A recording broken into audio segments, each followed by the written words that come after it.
Lovers Quarrel. It's a long, sustained quarrel.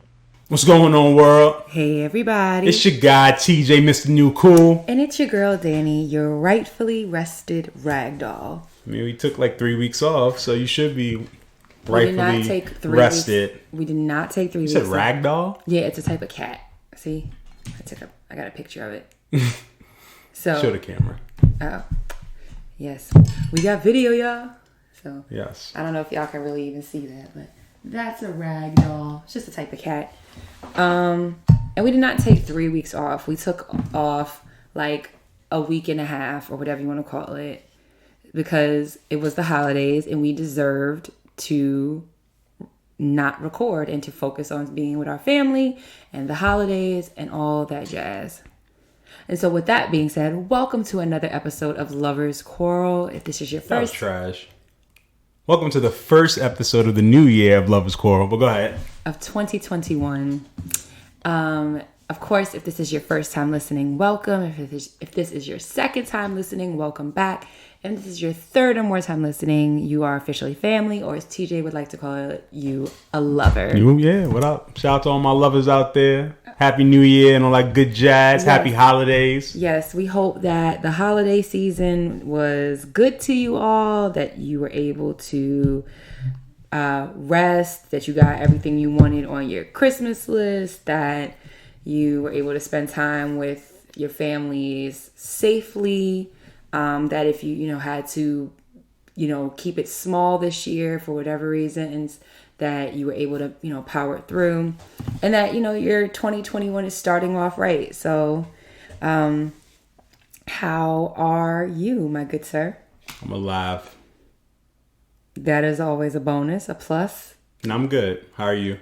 I am good. Work is tomorrow. I've been off since the 23rd, and now I'm going back to work tomorrow. So I am looking forward to it, to kind of getting back into the swing of things, but also, a little like, But I noticed that since this is my first holiday break, not as a classroom teacher, I'm not as anxious because it's like, oh, I didn't do lesson plans. Oh, I didn't grade enough papers, whatever.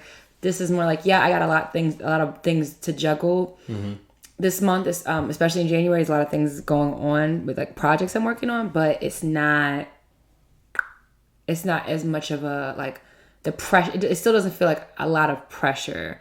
Like it's not the same like anxiety filled pressure that I felt when I was in the classroom, and so I like that. And I did not open my laptop this entire time. I know we can't say the same for you. You did some work.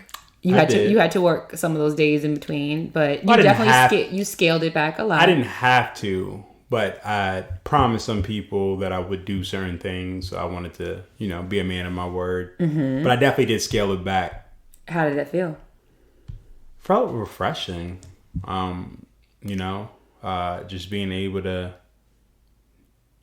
focus on my family. Mm-hmm. One thing that this pandemic has not allowed for is for me to just focus on y'all as mm-hmm. much.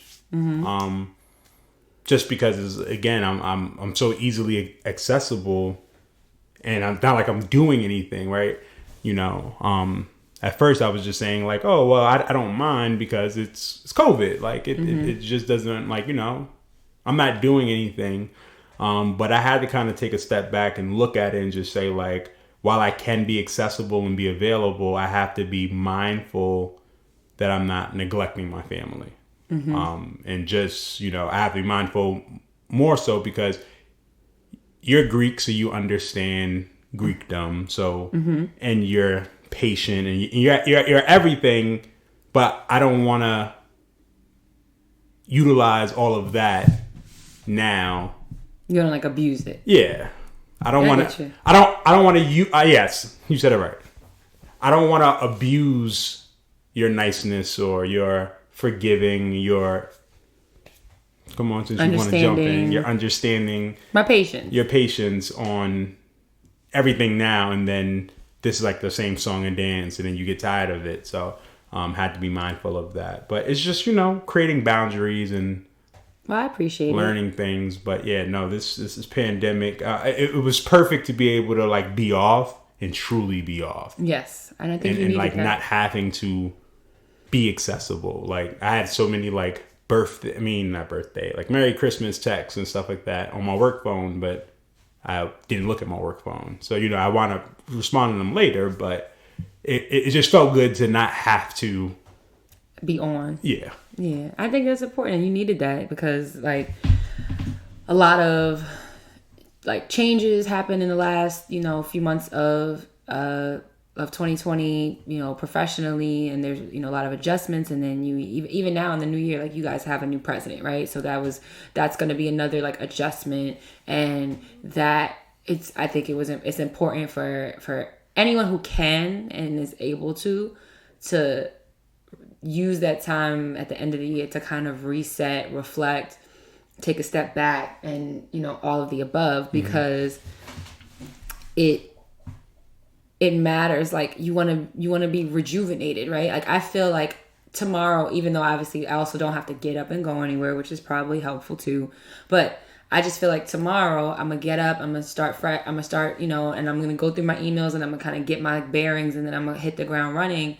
And if you are afforded that opportunity, it's my belief that you should take it, right? Because, not to go off on too much of a tangent, but like I'm not a big subscriber to that like hustle mentality. Like I am a subscriber to like working hard and working smart and being committed. And when you say hustle, where it's like, if you're not hustling, then you're wasting time, or I'll sleep when I'm dead, or so that. So like that. Sleep when you dead.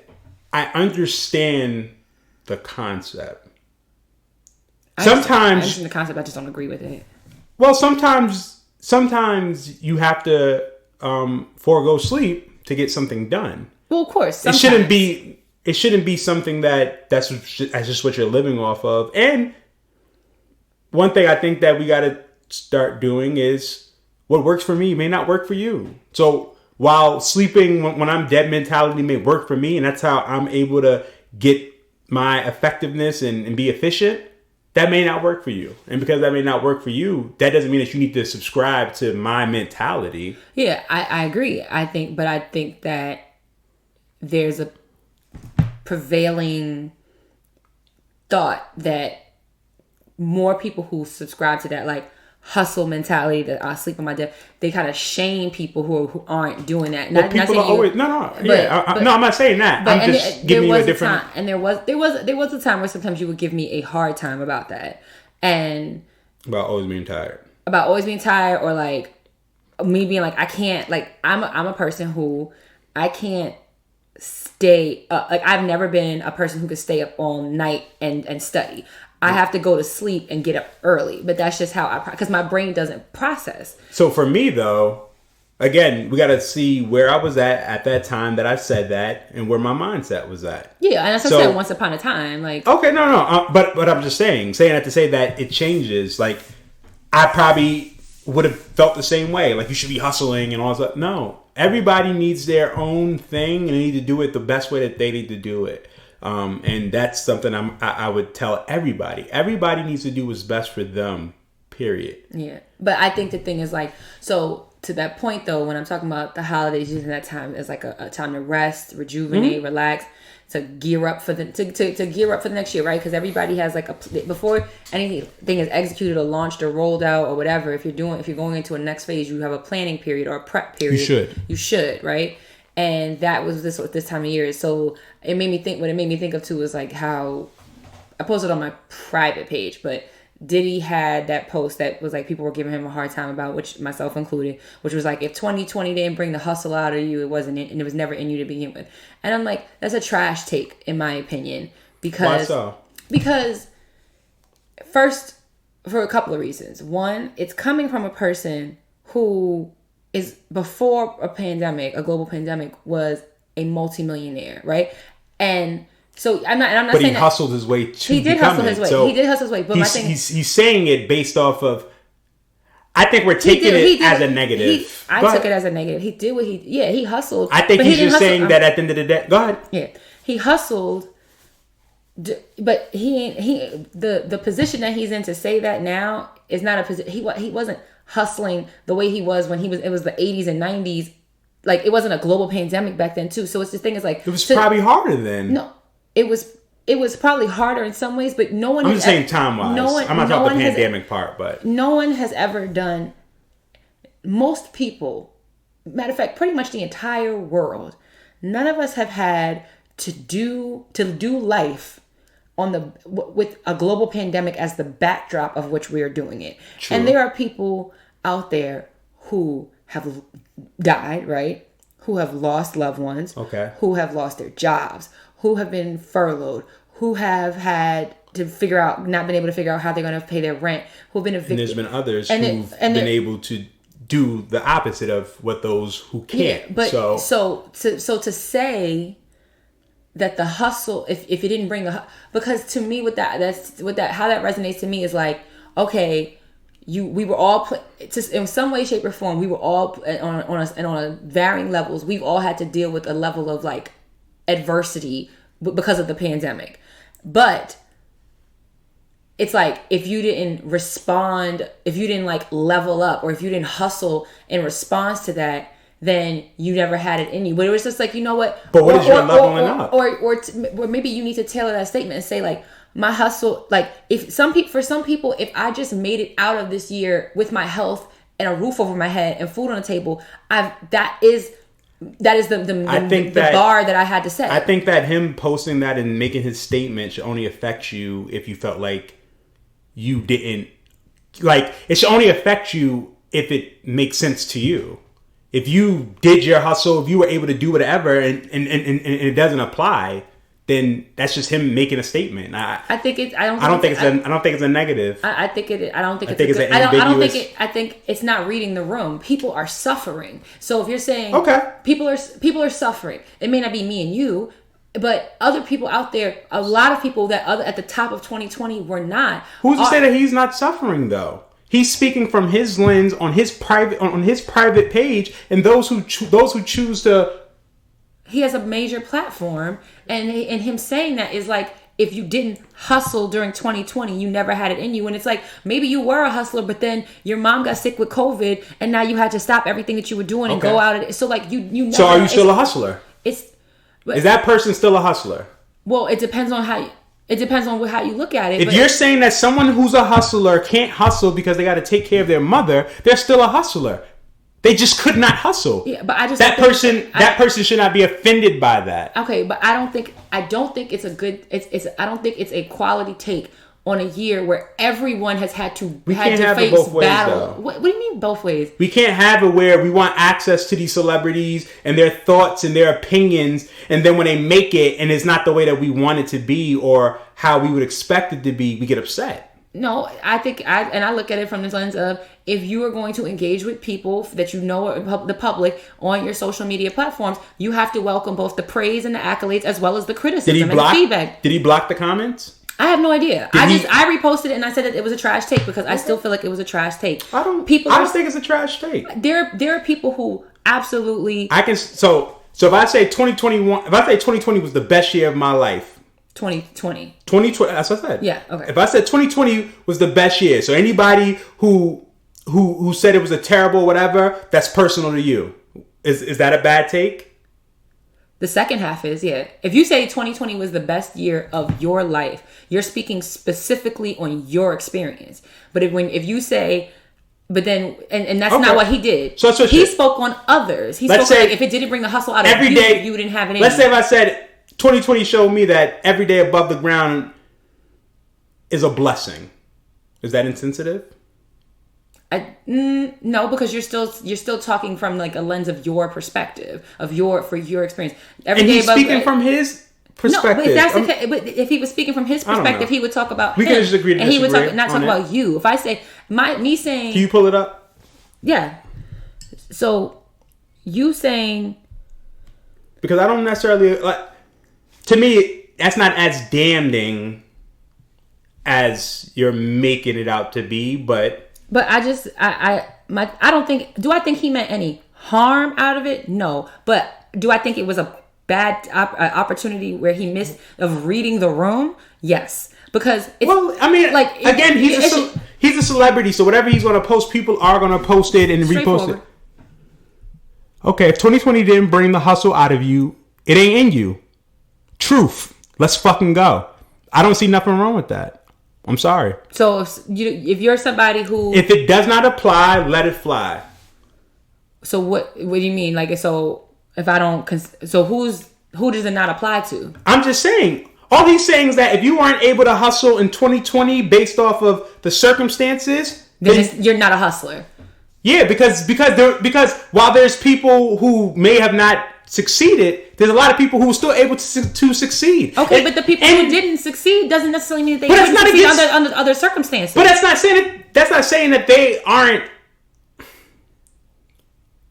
The way I'm taking it is, he's saying, listen, if you were able to find a hustle, like those who were able to find a hustle or were able to succeed, great, you got it. Great for them. And those who can't, that just means that you are not a hustler. That's not a bad thing. But to me, the second half of that is the problem, because it's like you're saying, and I think people who didn't get to the bag, or who didn't level up, or who didn't do whatever. No, that's what you're saying. That's what you're saying. All he said was, can you pull it back up, because you have it password.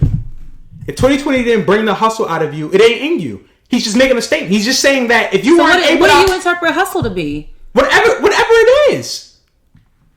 Okay. If you weren't able to hustle, if you weren't able to succeed, or however it's very ambiguous. If 2020 didn't bring the hustle out of you, it ain't in you. He didn't say if you didn't get to the bag. He didn't say if you didn't level up. He didn't say any of that. All he said was that if 2020 didn't bring... Your hustle could... Your hustle could be whatever it is. Your hustle could be surviving. Because surviving and hustling are not the same thing. Because if he's saying that if surviving is your hustle during 2020, if you making it to the end of the year with a roof over your head and food on a plate because you've lost your job, or you work in the restaurant industry, or you've lost money, or you had somebody die, or you're recovering from COVID and you've got God knows what, like, long-term effects that we still aren't clear on. If that is what falls under hustle, then yes, you're a hustler. But looking at the history that is Diddy, I don't think he's talking about those people. Maybe. He could be talking to somebody that we don't even know. And you're sitting from a position of wealth. Yeah, but he's talking from someone who's a hustler. Someone who hustles. Someone who got fired. Someone who built a company from the ground up. He's talking... a pandemic. Yeah, he did it during the fucking 90s. Not during a pandemic. Oh my God. So just because it's a pandemic, that's the only way. What I'm saying is... That's what you're saying. What I'm saying is... what I am saying is that during... because it's a pandemic... do you want me to answer? It's an extra... You get an extra layer? It is an extra layer, and it should be taken into consideration. If people are simply existing during simply existed during 2020 and got through the year with their jobs, with their whatever... That is a hustle. It is a hustle. Okay. If somebody loses their job, they have no way to pay for stuff, and they're able to survive, they're able to find a way to still do whatever they needed to do to make it. To me, that is a hustle. Okay, you hustled your way. You found a way. But you just said it to me. And to you, you read it a certain way. So again, me personally, I'm going to agree to disagree that we have two different views on it. He made an ambiguous statement, and that statement has nothing to do with whatever. Again, you added legs to it. He threw a statement out there, and you put arms, legs, a head, and a mouthpiece on it, and told it to run. So you attribute surviving also to hustling. It can be, yes. Okay, fair. If we operate under that, then yes, people have been hustling to survive. Okay? But there are many people out here who are not thinking like that. You got all these motherfucking and those people who are not thinking like that, they shouldn't be reading that. It should not fly. Which you know what people I'm talking about? I'm just saying. What I'm trying to say is that for the people who you're trying to fight for and you know, be there for and say like it's insensitive or whatever, for those people it should not apply to you, because again you shouldn't be focused on this. You should be focused on surviving or whatever else it is. People got eyes and ears, babe. They might come across their timeline, they might whatever, and it may not apply to you, but you can still find it tone deaf. You can still find it insensitive. I was not negative. I was not massively impacted by the outcomes of 2020 in a lot of ways, as far as like financially or the kind of the dollars and cents way, right? Mm-hmm. Because we have our home, we have our jobs, we have whatever. I was impacted in other ways, but what other ways were you impacted? I was impacted as far as the adjustment to how we live our lives, where we have to wear masks, where we have to social distance, the inability to see loved ones. The same one that everyone else has. Yeah, but we were all impacted. Those were ways that we were impacted. We were all impacted by 2020 and coronavirus, just some in more ways than others. And so I'm saying from a lens of, or a perspective of privilege, to only have had to adjust in some ways and not many ways, and not having been impacted, I found it to be tone deaf that someone, regardless of whether or not he's been a hustler, is a hustler, but someone who in 2020 is living comfortably, more than comfortable, he is rich upon rich upon rich, I find it tone deaf to say that with a term like hustle, which can be interpreted in a variety of ways, but a lot of people attribute hustle to business, to career, to money, right? That's where a lot of people's minds go to. That I think if you attribute it to that it does come across as tone deaf, when this was a year that was harder than any other year, than most people have gone through. I just wish that we can cancel social media. I wish no one can know anything, so that way we don't have to worry about it, because everyone's sensitive about everything. You can't talk about anything, because if you're too rich, like the fact that he grew up poor and he's able to be successful, he can't talk about anything else. He can't talk about being poor because he's not poor no more. He can talk about being poor. He can talk about his experiences.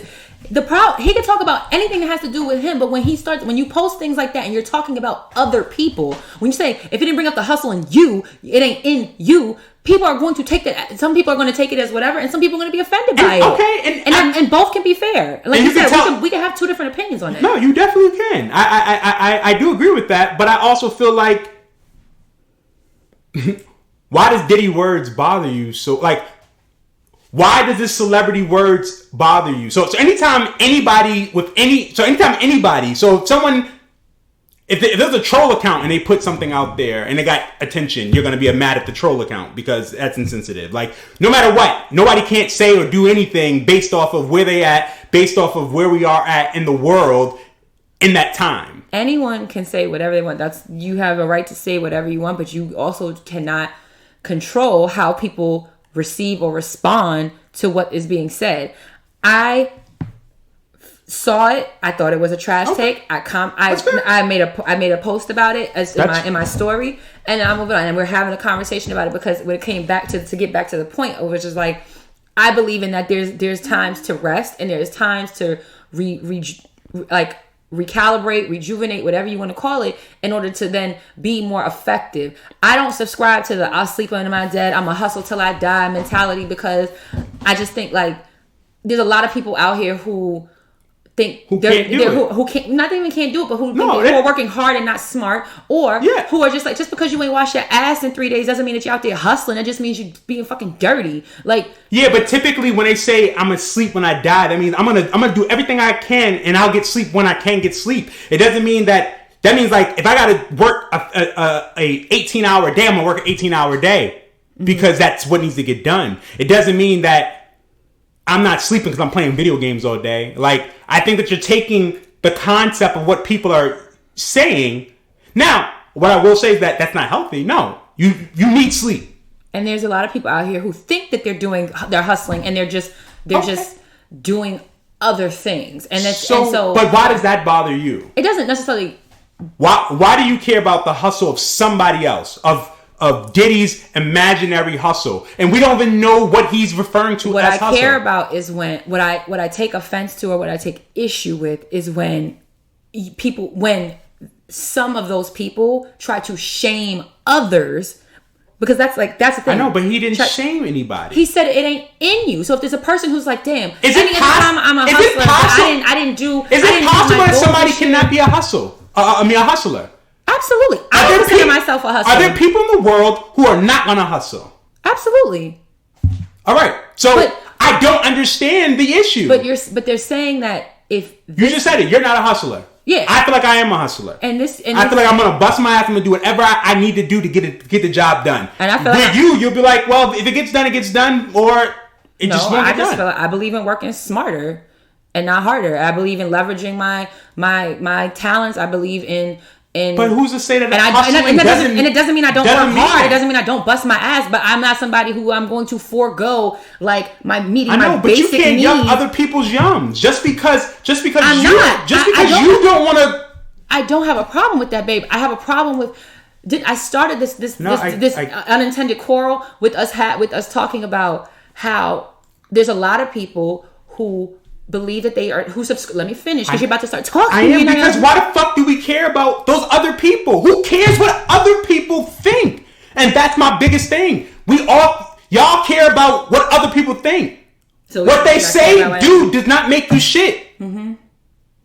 We would have nothing to talk about if we didn't care what nobody else thinks. What do you mean? We would part of why we're here is because we have conversations about what is going on in the world. So we have to... Yeah, we're giving our opinion. And this is my opinion. Go ahead. I apologize. No, you don't have to apologize. All I'm saying is that we cannot put so much emphasis that you read Diddy's what's the name and you said, oh my God, I have to say something to let the masses know that I don't like his statement because the little people over there or somebody in the world may feel offended by it. So I have to speak up for them. And what I'm saying is I didn't even fucking see the post. I see that they reposted and you know what I did? I just swiped. I just kept on going. Because to me, it's not even that serious. Like, it wasn't like he said, hey, if you weren't, it wasn't like he said, if you got fired and you didn't bounce back, you're a bum. Or if you didn't, you know what I mean? Like, excuse me, whatever it is that you were saying, like the negatives, because you're talking about, well, what if that person is a hustler? If that person is a hustler, I'm pretty sure that hustler is not giving a fuck what Diddy's saying. But you care more because of what? Why do you care about the imaginary hustler or the imaginary situation that someone who could possibly have been a hustler, but 2020 was not fair to them? Now they're saying, why, Diddy? Why did you say that about me, Diddy? It's not about just him saying it. It's about the fact that is not an isolated take from last year. A lot of people have said that. A lot of people, we've seen it online. I think it's a terrible take. Okay. And so even though it may not impact me directly, I have a right to have an opinion about it. No, you definitely do. I didn't say that you didn't have a right. And I have a right to speak out about it. You do. I'm not saying that, but I'm saying that it shouldn't consume. It doesn't consume me. It does consume me because you talked about it last week and then you brought it back up today. So it was a part of it. To me, it was germane to the conversation that we were having. Germane? Who germane? It was relevant. I got it. It was a joke, trying to lighten the mood. But I get it. You're in your feelings. I'm not in my feelings. Listen. The camera's rolling. I'm annoyed. I know you are. Okay, because you tend to. How do I want to phrase this? You have a tendency that when I provide my thoughts and opinions on something, it becomes a thing of why, if it doesn't have anything specifically to do with you and yours, why do you care so much? And I think sometimes you don't realize, like, it's not that I don't care. It's not that I'm like consumed by it. I have been consumed by things before. I will give you that, right? But it's not that. It's not like, well, why do you care if it doesn't, like, it's almost like sometimes you think I'm like, my head is on a swivel and I'm looking for any and everything to like take up a cause and fight the power or charge whatever. And then, by contrast, sometimes it looks like you want to just put your head in the sand. And it's like, if it has nothing to do with work or my family, I don't care about it. And it's just like, a lot of it does though. But you can't turn around and you come to me and you ask me what's going on in the world. So you do obviously care what's happening in the world. Other people. No. So it's like, I think you're misunderstanding. Okay. I do care what's going on. Uh-huh. I care about what's going on because I want to be informed. But I don't care enough that I want to post stuff about it. I don't care enough that it burns me up inside, and I'm like, that was a whack statement that person said.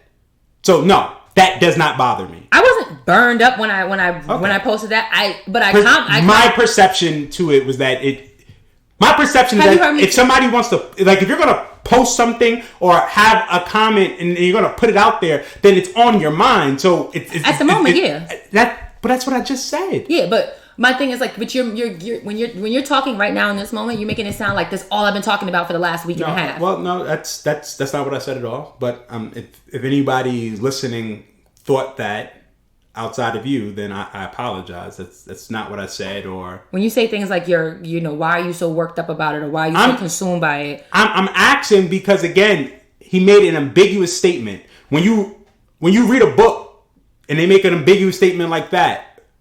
So if I didn't take it as ambiguous. If this was his autobiography and he was like, this was his statement, are you gonna be like, that was a whack statement for you to put in a book? If he said that line in a book, same line in a book, yes. Okay. Because if he was writing about himself, I can't fault somebody who's talking about themselves. That 2020 brought the hustler out of me. I took issue with somebody. That a statement that could very easily be interpreted as a judgment being made on others and how they spent their time during a year where people were people as a whole were suffering, some more than others. I don't agree. And you don't have to. No, I get it. I understand. But my thing is, like, just because you can't read into it the way I read into it doesn't mean it doesn't exist. It doesn't mean that people... And there's a lot of motherfuckers out here who have that same mentality. I know, but I think that shit is whack. All right, but those people, again, why do you care about those people if they don't do anything that's going to help you? That's the first thing. The second thing about it is that for it, again, he said whatever, in 2020, if you didn't find a hustle, it's not in you. And we just stated that some people aren't hustlers. So, again... And there are some people who are hustlers by definition. Do you know any of them? But let me finish. I'm asking you a question. Do you know any of them? People who are... like who are hustlers? Who I would do you know any hustlers who they were just surviving? That was it. They weren't able to hustle because of anything else. All they were doing was surviving. If I sat here long enough, I could probably think of one or two people in our I know what I'm asking is because I would ask you to ask them, did that offend them? I just want to know. Well, we can. I don't know anyone off the top of my head right now, but I do feel as though, like, just because something doesn't directly impact me does not mean I can't be impacted, or even if it's just on a I don't like what you said level. Okay, that's fair. I spoke on it.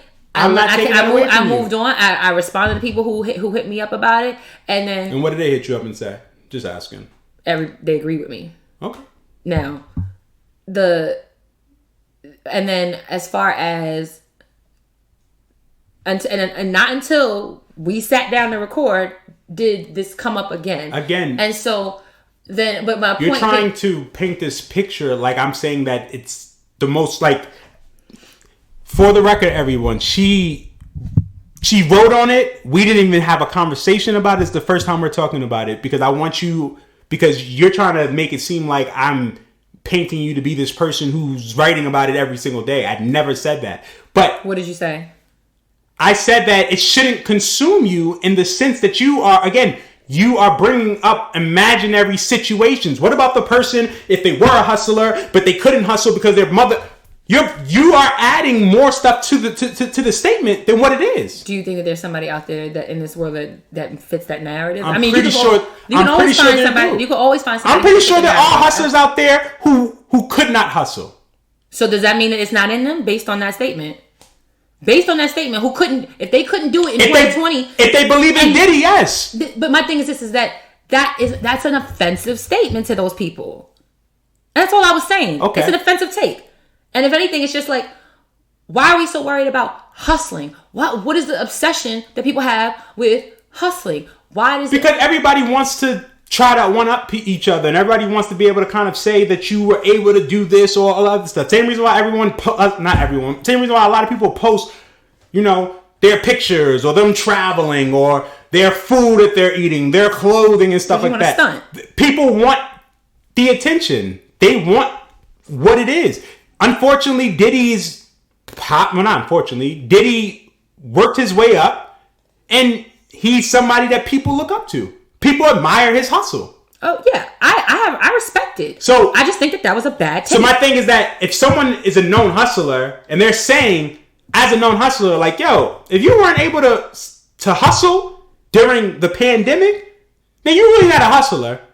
To me, I don't necessarily take offense to that, because my thing is, one, if I know that I'm a hustler, I don't care what anyone else thinks. It's like playing basketball. People will say, if you can't use both hands, then you're not good. Okay, I know people who use both hands, and I can beat them. So it could not upset you. Like it could absolutely not upset you or bother you, and you could still say that is not a good take. I didn't think it was a bad take personally, but that's. I mean, we can end it with that. We can agree to disagree. Okay. You can roll your eyes. I will. I get where you're coming from, but it's just the thing of like, just because like I don't know. I think more than anything, I think what bothers me is like when you say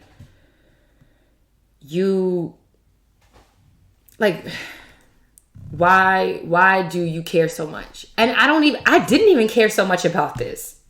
Like this is not even like, I don't think it's necessarily 100% to you. I mean, the question is, so I'll switch it. Why does anybody care? Like, again, we're giving our opinion, and if people take it, great. If they don't, okay. It's our opinion. That's literally what it is. We're giving our views on life based from our lens. Absolutely. And Diddy's giving his view from his lens. Fair enough.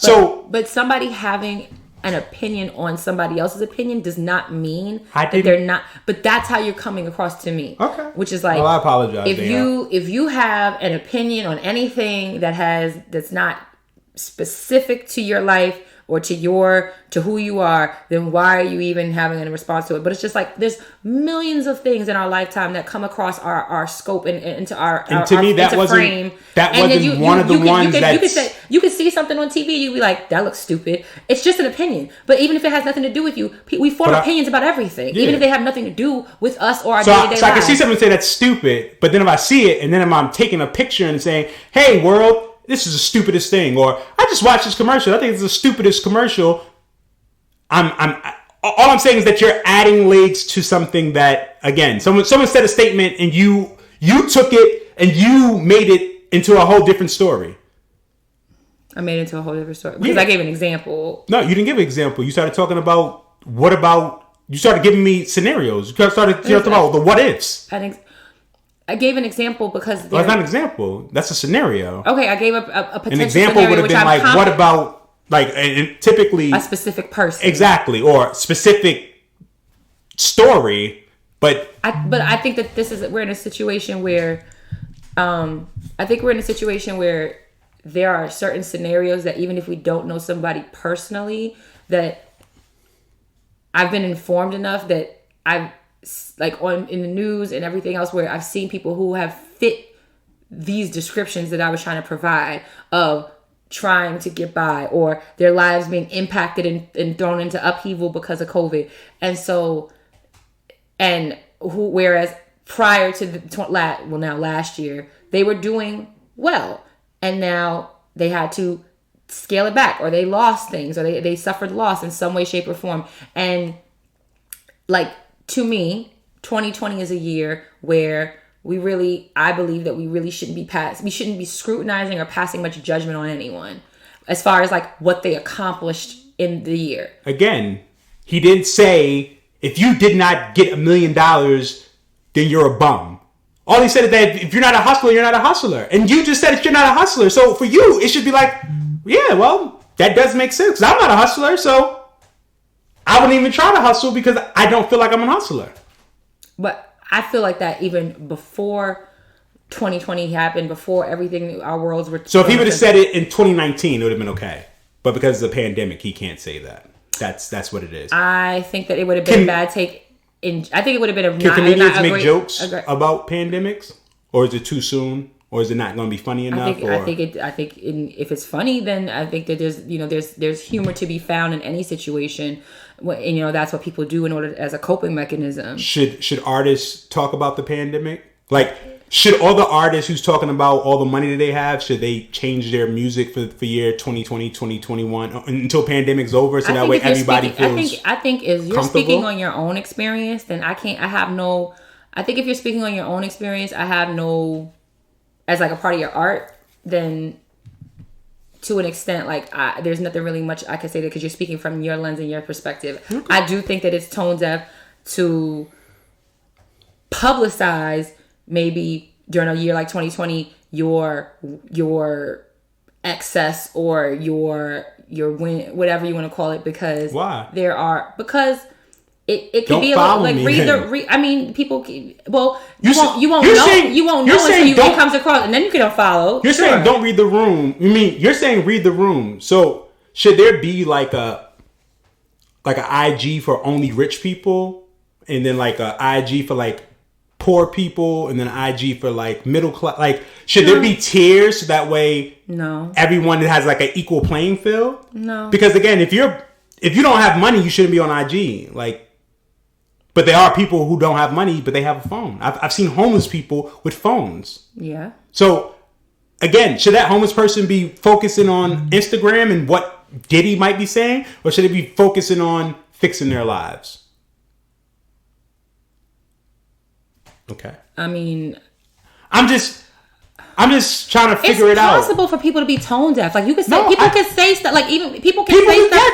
People say that for everything. We all are capable of saying some shit that's like, yo, I didn't read the room. I shouldn't have made that joke, or I shouldn't have posted this, or I shouldn't have said that, because it's not there. You're not paying attention to what's going on around you. So that's why it comes across as tone deaf or whatever. And so I'm not saying like that celebrities or people who feel that way should like completely censor themselves or whatever. But it's like sometimes read the room. Like, what do you mean sometimes? I post something on my page.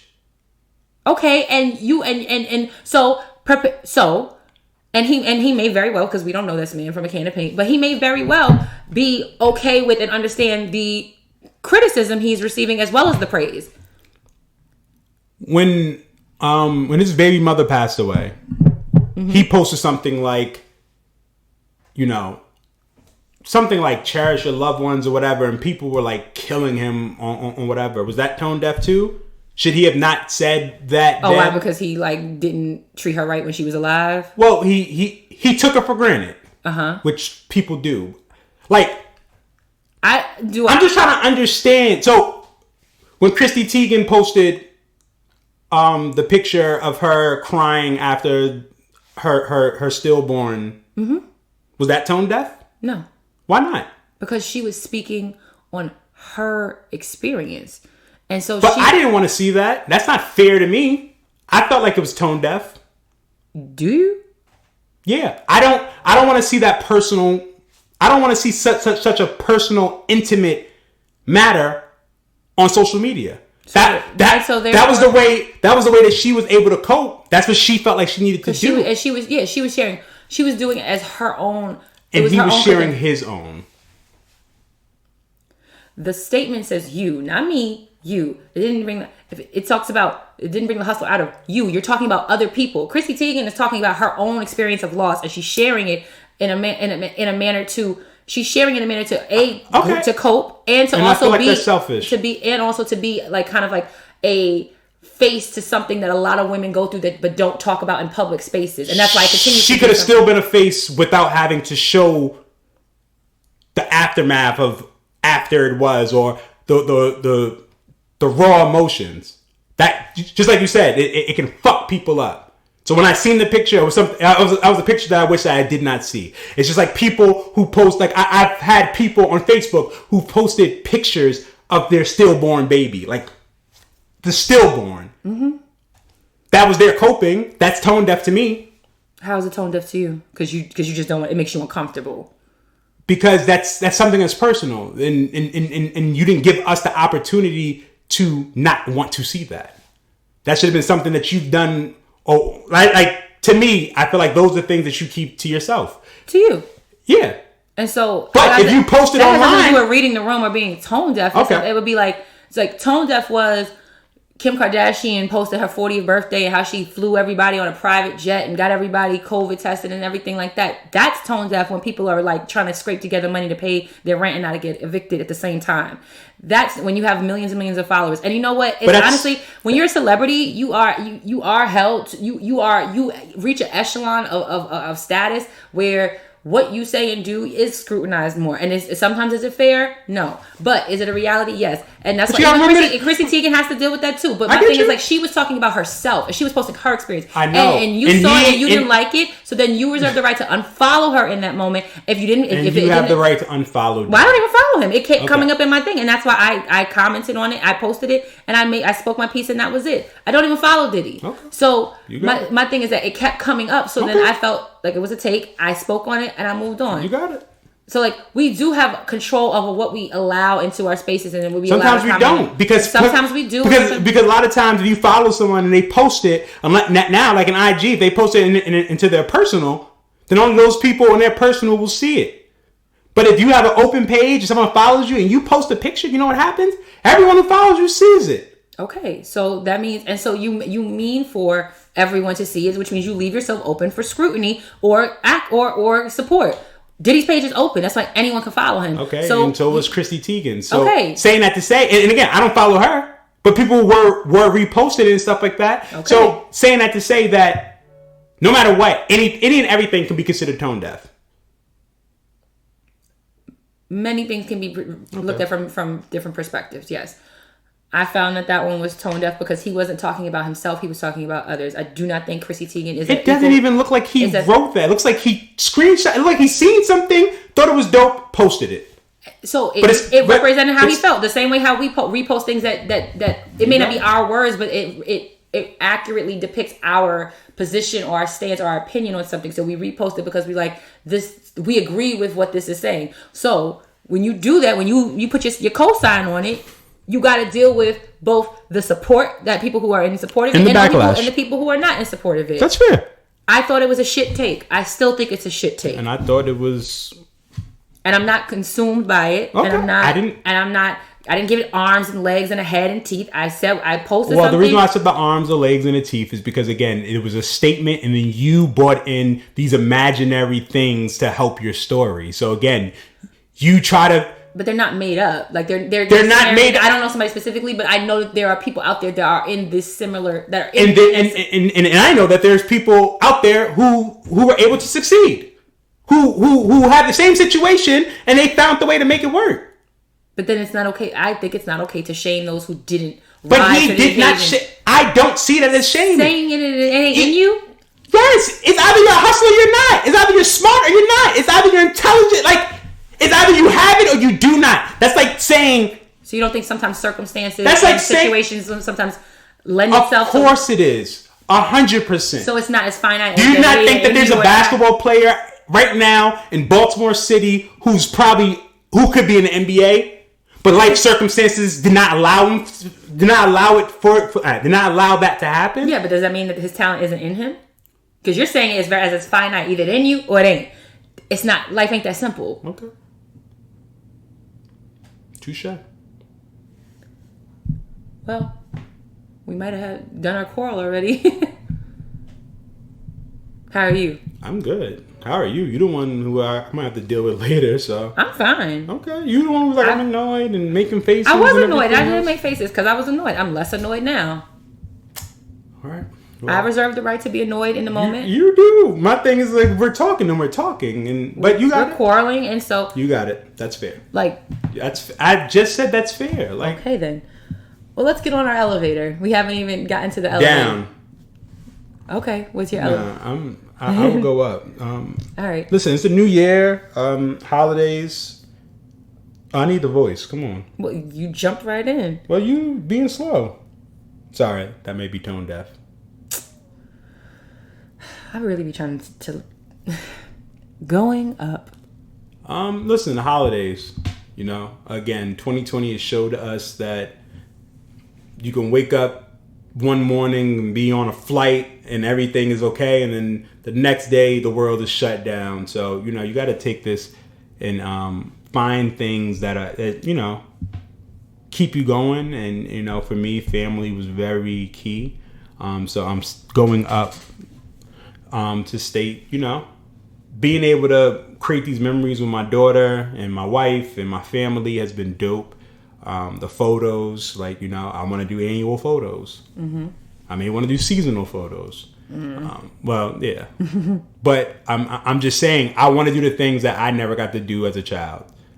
And I think that we can create our own traditions, our own things, and be able to grow. And that's why I'm up. Like, just being able to see my daughter and how excited she was, and Shelf on the Elf, and, you know, so excited that Santa bought stuff. And now she's sad because Elfie's not here and he's not coming back until next year. And, you know, and it's just like those things. And it's just like you get to see this little human and their emotions. And it's just like, this is what it's about, you know?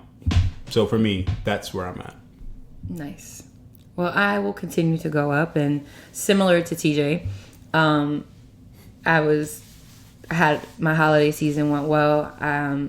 It was exhausting, but well worth it to see Tatum's face when she opened presents from her friend, from her family, and from Santa.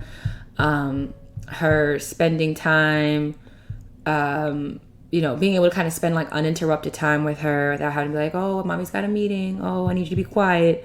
So being able to have those moments was great.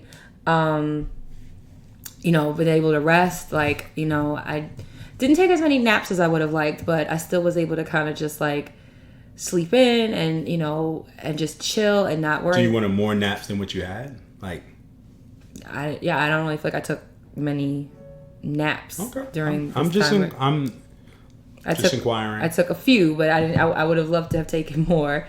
But I'm still glad I was able to get rested. I was able to do things around the house, like, even right now, like, this weekend I was able to get like we're in our office in our house right now, and we were able to get the bookcases done before Christmas, but now I was able to like put some of the books up and put things away, and there's some things I just got to move downstairs. So I'm happy about that. And I did my manifestation list for 2021. So that is also something I want to make like a yearly tradition for myself, where I just kind of write down however many,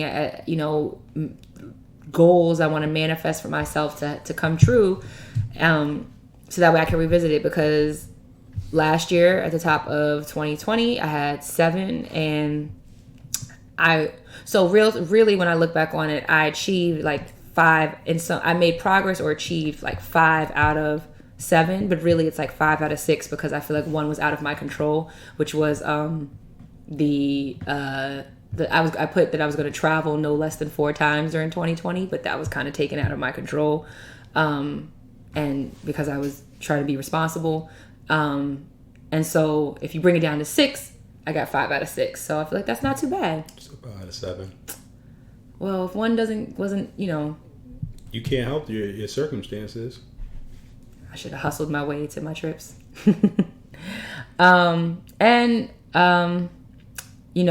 Even though we just started the year, and even though last year was a lot for a lot of people in different ways, I had a good time. I am also, bracing for what will inevitably be like the third or fourth surge, or however many surges we're dealing with now, that we're post holiday. So that's not just trying to bring the mood down, but just like being like aware of like, y'all, make sure that we're staying vigilant, make sure that we're doing what we can, because, a lot of travel occurred during this time of year, and we will see the repercussions of that in some way, shape, or form. I mean, but people are still living their lives, so that they are. At this point, it's kind of pointless to tell people to be safe. People are picking and choosing what they're going to do regardless. So. Well, I feel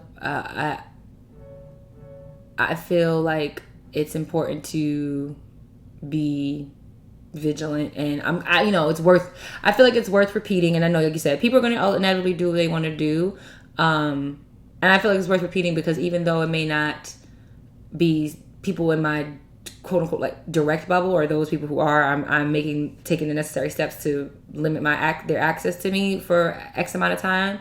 But even the people that I don't know or whatever, like technically it's like indirectly affecting it, right? So that's why I feel like I feel compelled to speak on it.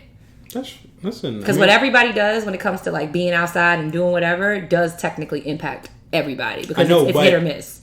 As long as the government is not telling people that they can't do stuff, it doesn't matter. Yes. At all.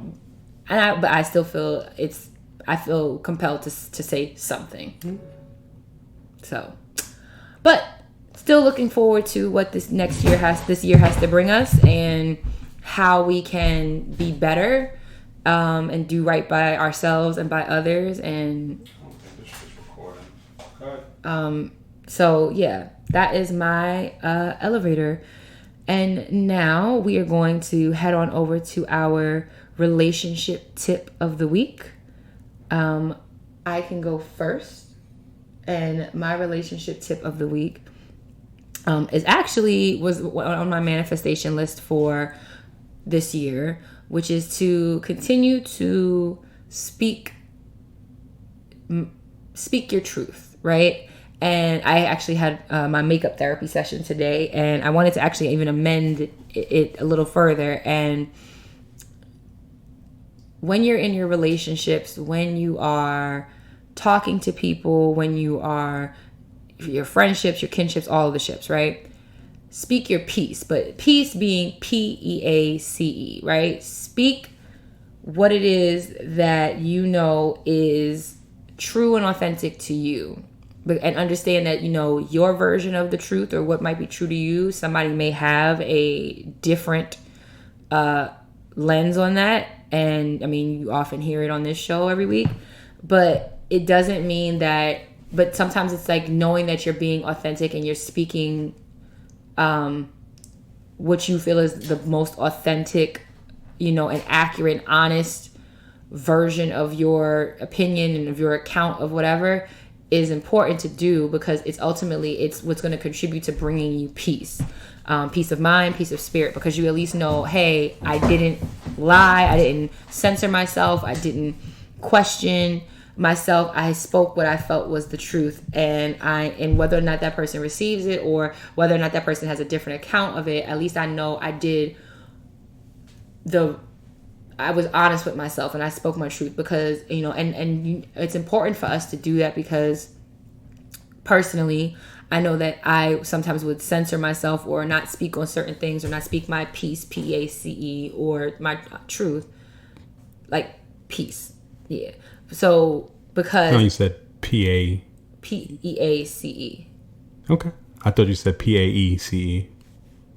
Well, we can run it back and see. I thought I spelled it right. You might have. And saying that all to say is that I was somebody who didn't do that all the time and consistently most of my life, honestly, for fear of conflict, or to quote unquote keep the peace. And I'm working on not doing that. And I wanted to kind of share that with you all, in that in your relationships, in the dynamics, professional and personal, you want to make sure that you're speaking your truth, and you're speaking your peace in order to find or maintain your peace of mind and your peace of spirit. And that's my relationship tip of the week. So my tip is going to be, you should never intentionally hurt your partner. And if you do, you should rectify it and learn from it. And that goes from when I was younger. If me and Dani were beefing, I would try to go for the jugular. If I'm hurt, you're going to be hurt too. We're both going to be upset.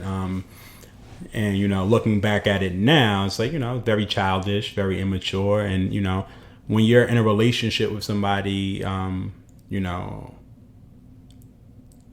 especially if it's like long term, like you shouldn't be trying to hurt your partner. Like a relationship means like, it's us together and we're building together, so you shouldn't be trying to hurt your partner. Now, the reason why I put if you do is because sometimes we do. inadvertently, and sometimes we do it on purpose. So that's my tip. Well, thank you, my good sir. And with that being said, we are going to go ahead to our Black History fact for this week. Would you like to go first, or would you like me to go first? I'll go first. Okay. So Charlotte E. Ray. Oh, that's what you chose? Yep. Oh. Yeah, rock out.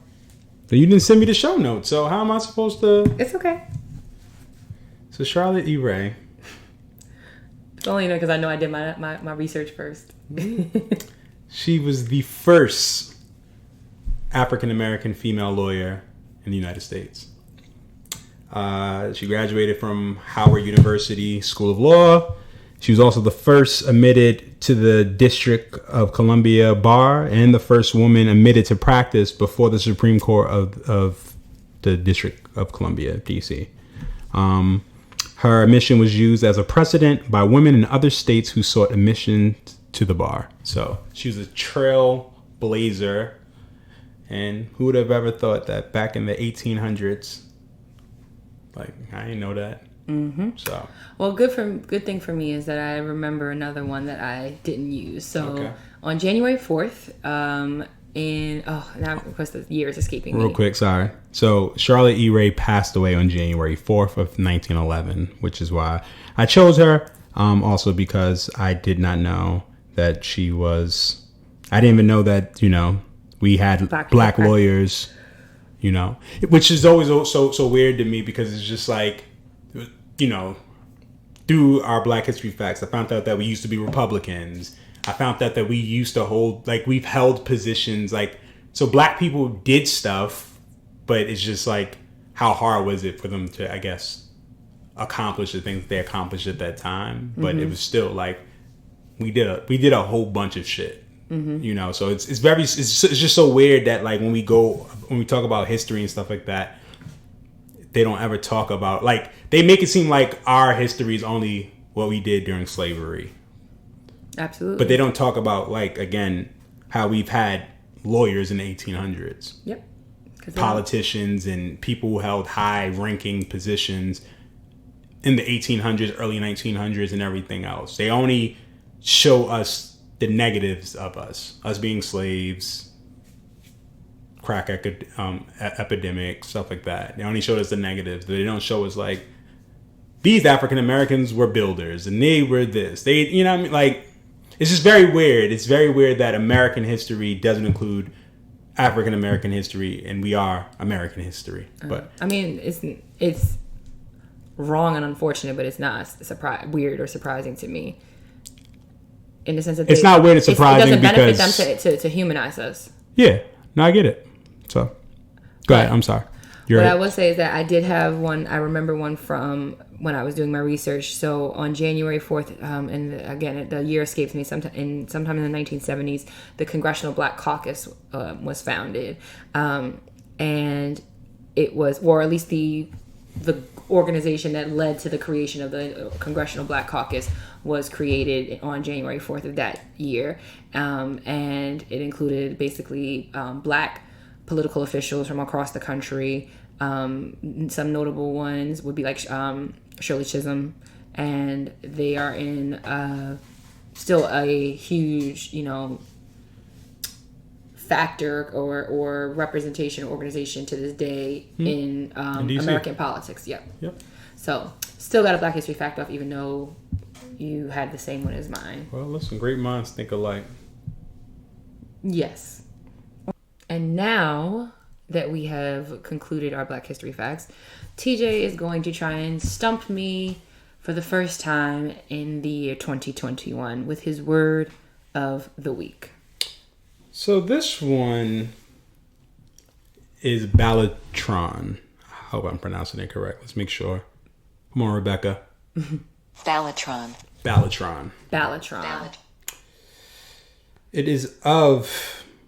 It's from the Latin word ballotro. Ooh.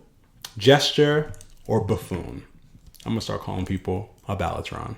A jester or buffoon. Buffoon, not gesture. Jester. Jester. Yeah. Yes. Did I say gesture? Yes. I'm sorry. Jester or buffoon. Someone is a ballatron. Ballatron. Am I saying it correctly? Yep. Ballatron. That is correct. Got the first W of the new year. Anyway. I'm happy. So I'll take my wins where I can get them.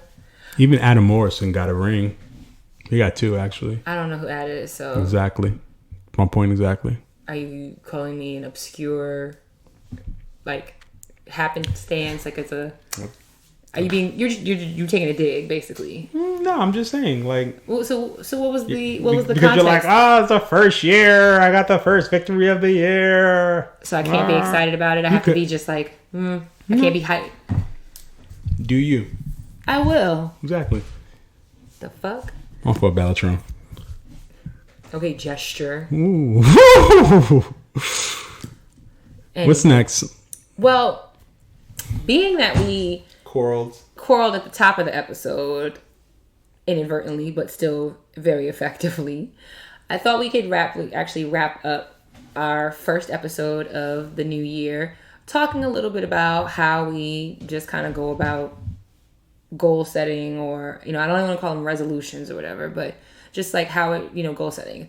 Ultimately, January and the new year brings an opportunity to reset or to revisit things or to pick back up where you left off or to just keep things going. So I just thought we could talk about how we do that, how as individuals, as each new year approaches. So for me, I started it last year and I liked it, and I have my handy dandy journal, which I explained why I picked this one to TJ. So it has a this little like journal or whatever, has a oh god, is it a mast? Or no, the mast is like the pole.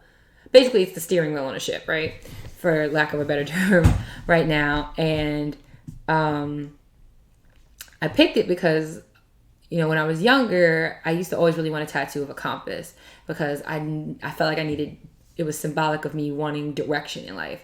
But now that I'm older, I'm at a place in my life where I know the direction I want my life to go in. I know, how I might get there or what it might look like might change and, vary over time. But I know the direction, the path I want to be on. So now it's just more so about steering myself in that way. So that's what did you call this again? I started with the mast, and I said the steering wheel for the ship. It's called the helm. The helm. Thank you. I could not think of it. You're welcome. Appreciate it. Thank you for looking that up.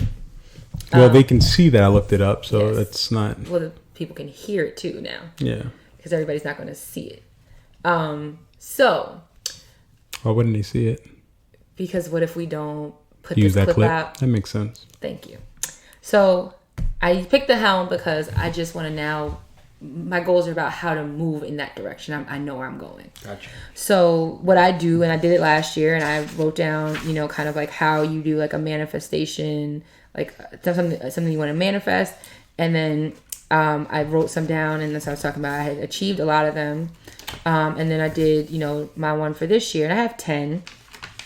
But I won't get into all of them, but I do it with like, I number them and I write some things down. Some are pretty self-explanatory. Some I give like bullet points under it of like actionable items or like what it might look like. So, with my second list, goal on the list is about my professional development. And, it builds off last year because last year I wanted to get a new role in education and I achieved that. And now this year I want to kind of like develop my role, and so I put like building relationships with like internal and external partners, co-lead or co-lead several impactful projects, attend certain PDs, read 2 to 4 books that are centered around my work. So that's what like progress looks like in like developing in my role. So I do that. And some are professional and some are personal.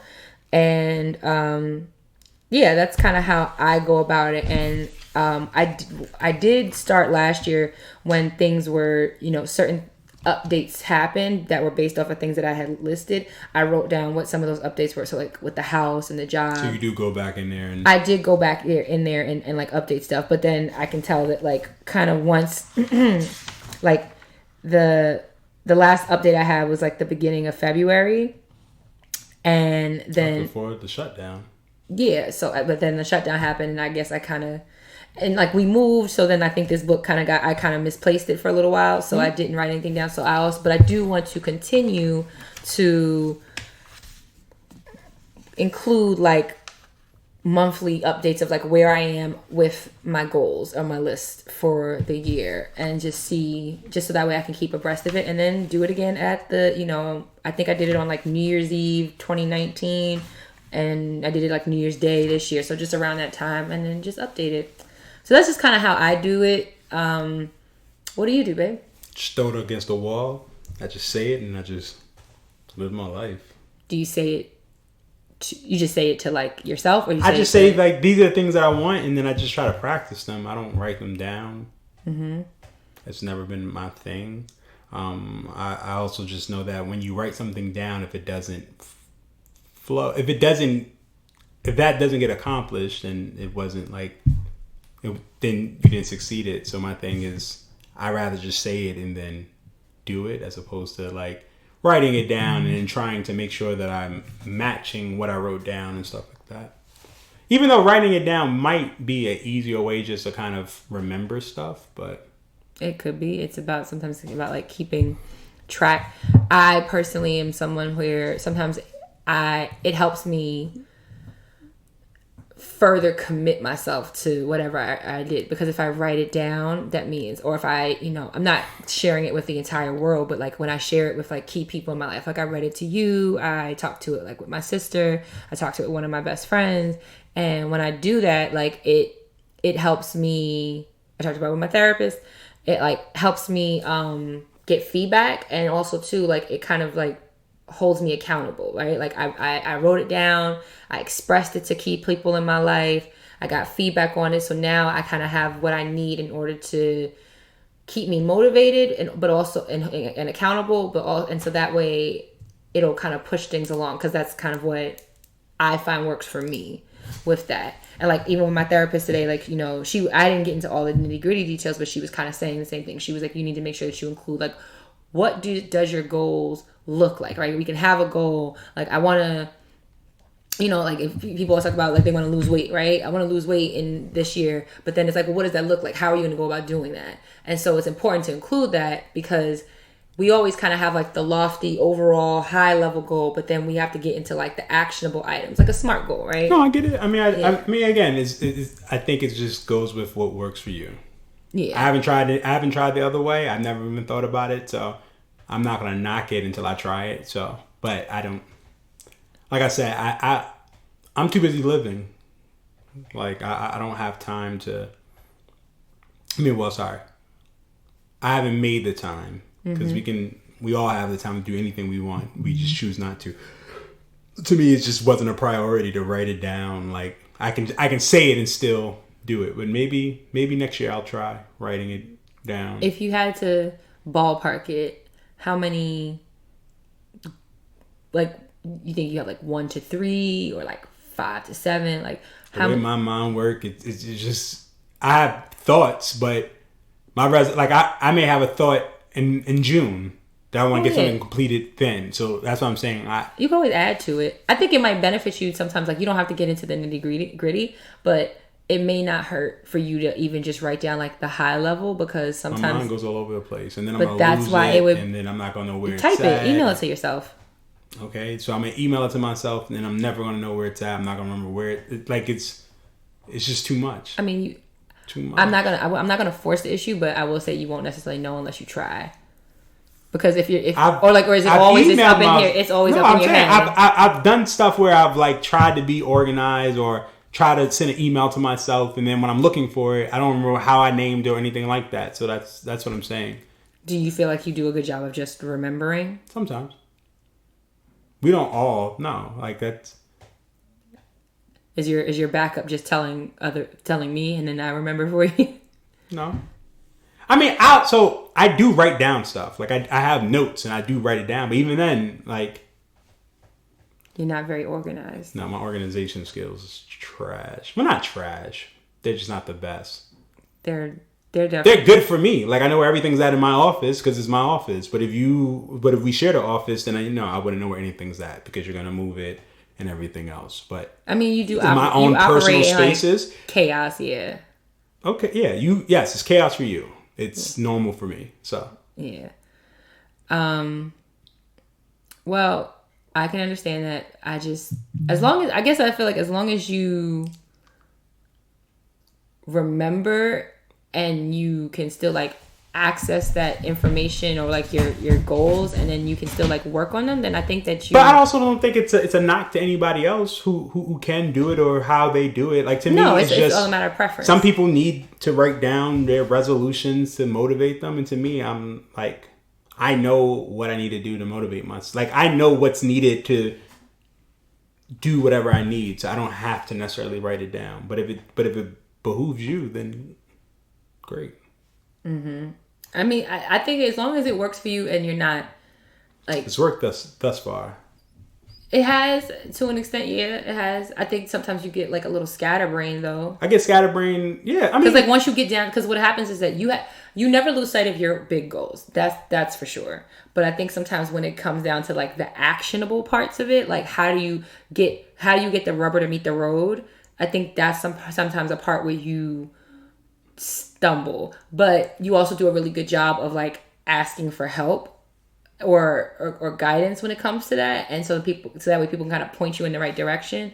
But that's always just kind of like the disconnect that I've observed is like you have the high level goal or you see like the finish line, but it's just like, okay, the things in between A and Z, like B through Y, is where you sometimes like it gets a little bit more like muddled for you. It can. 100%. And so that to me, that would be the only, maybe one of the benefits of like drafting or writing up sometimes, like just, and it doesn't have to be detailed. It just could be like bullet points just to make sure that you're doing those things, because that's when you get like, when you get scatterbrained and maybe you get I'll frustrated. We'll see. And then, sometimes that slows down your progress.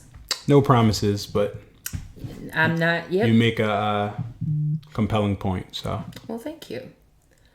Well, I don't have anything else. Do you? I have nothing else. Well, folks, this was our first episode of 2021. It was not our traditional format or anything, so. Yeah, but, we go with the flow, and we can, look at, this is going on our 4th year. This will be our 4th year. Would it be our 4th year? We started in 2017 because it was right after, it was like the fall after we had Tatum is when Lovers Quarrel, we rebranded and we rolled it out. So fall 2017 and then fall 2018 would be 1 year. Fall 2019 would be 2 years. 2020, yeah. Right, we're on 4 years. That's crazy. Yeah, so 4 years, 2 sold out shows. Very small sold out shows. It was still a sold out show. Fuck that. Exactly. We're gonna celebrate our wins wherever we can get them. Exactly. I'm excited for what Lovers Quarrel has to offer and what we can bring to you guys and what we can offer you guys, and hopefully see that this show continues to be a constant in your lives and grow. And thank you for being on this journey with us.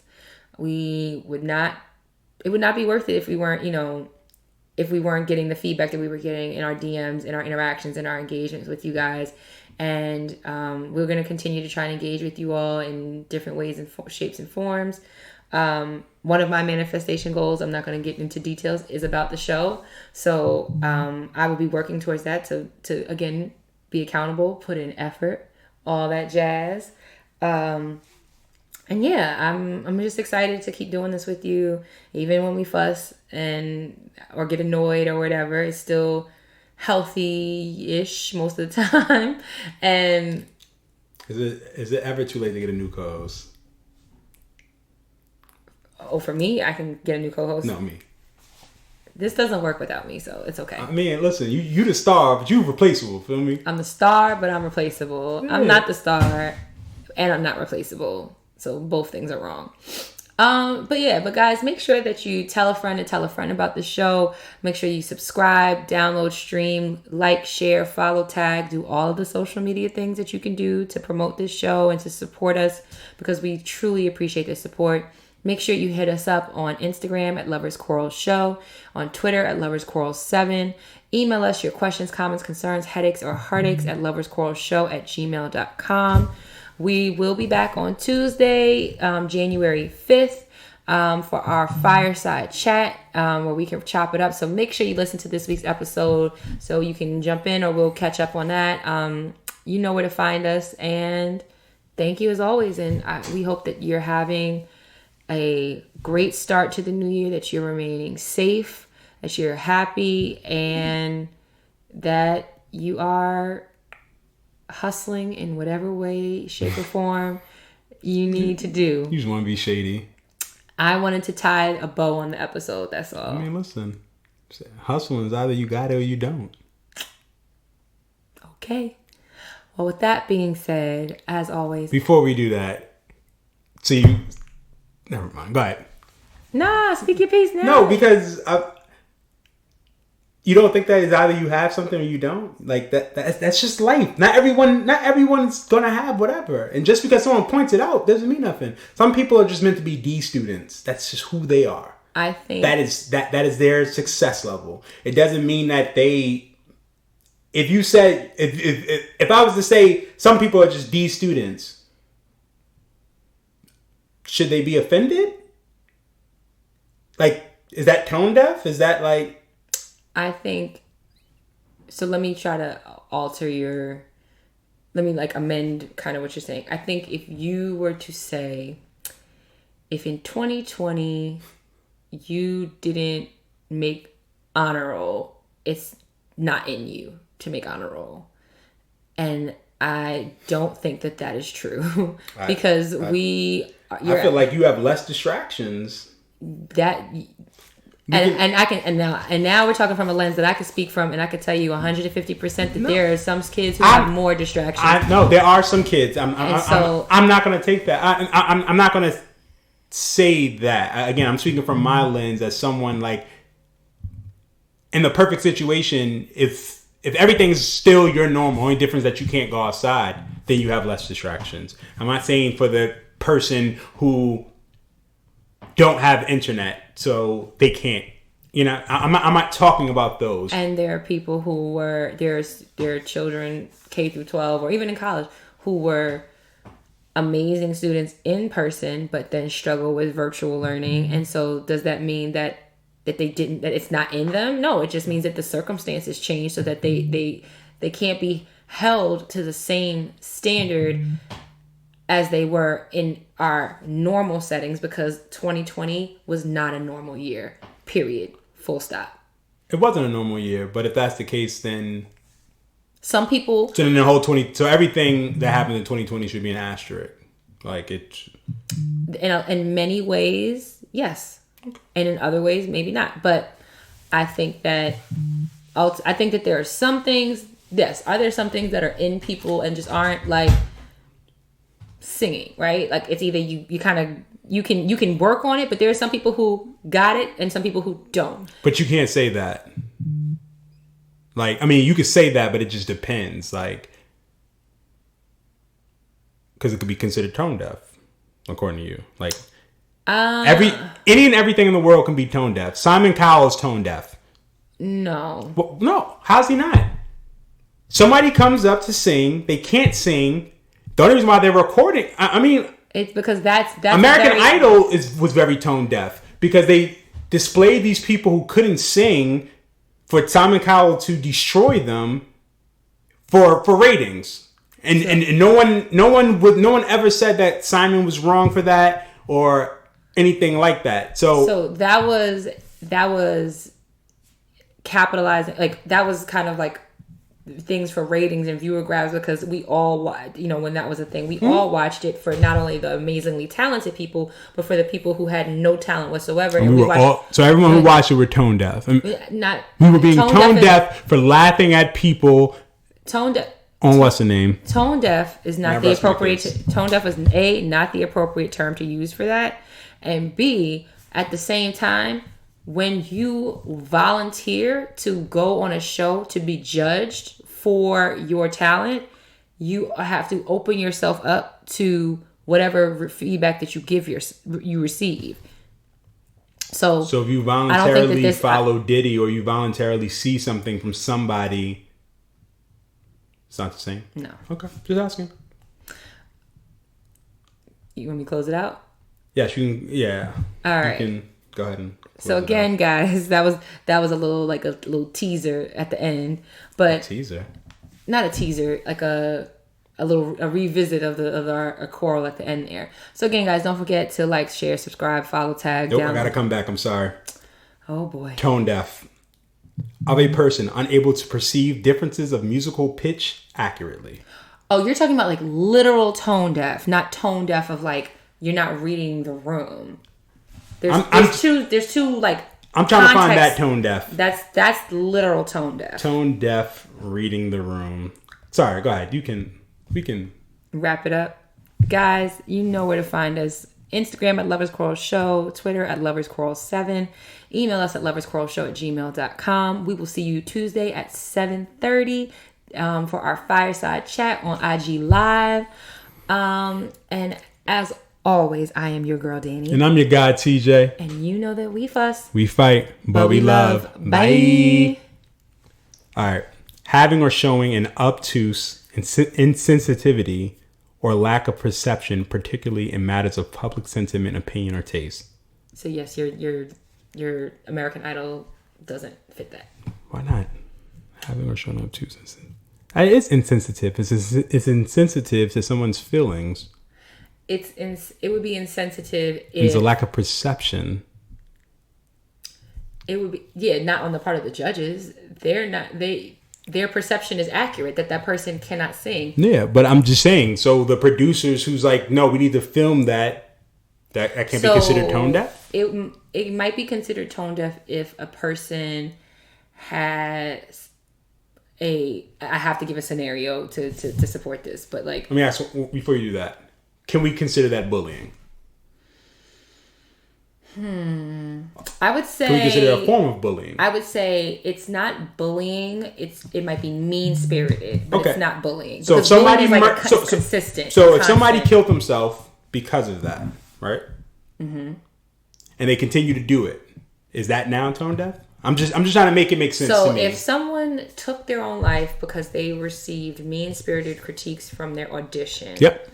And the show continues. And the show continued, and they continue to go. Because we've been doing that. That might be considered poor judgment, poor taste, tone deaf to do because it's like you're not doing it. But that's, you see how like if there's like a I get that, but I just feel like if you did that already, like if we've been doing this, we've been doing it for 15 years, and in 15 years there was one death. Like that, to me, that's like it's one casualty. But it was, and I mean, you can't speak to somebody's mental health, but at the same time, it's if they were, but that's my point. If they were explicit that they were doing this in response to that, it would be poor judgment to continue to do something because it is mean spirited. No, I get it. So Simon Cowell's responses, critiques were mean spirited. I know, I get that, but I'm just trying to make it make sense because again, that means that any and everything that happens in the world, anybody can feel like it's tone deaf. Anybody can feel offended by anything. So at what point is it like to an extent, yes, people because what one person finds offensive may not apply to the other person, but that doesn't mean that but we have to take into account people's experiences, people's own traumas, people's perspectives there and stuff like that. So that's why one thing might be offensive to one and not to the other. Now, do we live in a society where everybody has a much bigger platform or a lot more people have a lot more opportunities to share their offense that they've taken to certain things on a constant basis. So that's why it becomes overwhelming. It's always been like that. It's just that now because we have social media and we have the instant access to other people's opinions, does it feel daunting? Does it feel overwhelming? People have always had their 2 cents on every and anything. It's just that before it's magnified you and my sister would know, but now I can tell the whole world how I feel or my followers how I feel. And so therefore it has a greater impact or it's out into the ether, so now more people can hear about it. It's always been like that. And is it sometimes is it exhausting at times? Sure. But is it a reality? Yes. It's more exhausting now because, again, the stuff that we were joking about when we were younger, or the way that we joked on each other or joked on people. It may not be acceptable now because it's not acceptable. It probably wasn't acceptable then, but because it was the prevailing school of thought, it's what people went along with it. It was just kids being kids and stuff like that. But now it's like a kid can't be a kid, because the perception of what a kid is, it varies. We have new people with new thoughts and stuff like that. Some of the shit was trash. Don't get me wrong, but jokes is jokes.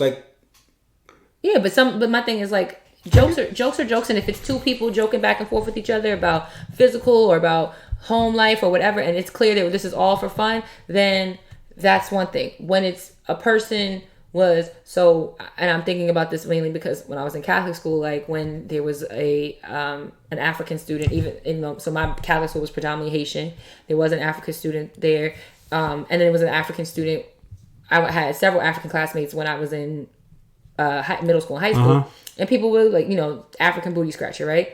That's mean spirited, and that was based off of and people thought that was hysterical back then, but kids can be mean, and it's okay that now it's in present day we're saying that wasn't okay. I mean, it's still not okay, but it still sounds funny. It's just who thinks of it, but I get it. Well, yeah, because kids are mean. Well, I'm yielding. Cool. All right, y'all. Bye for real.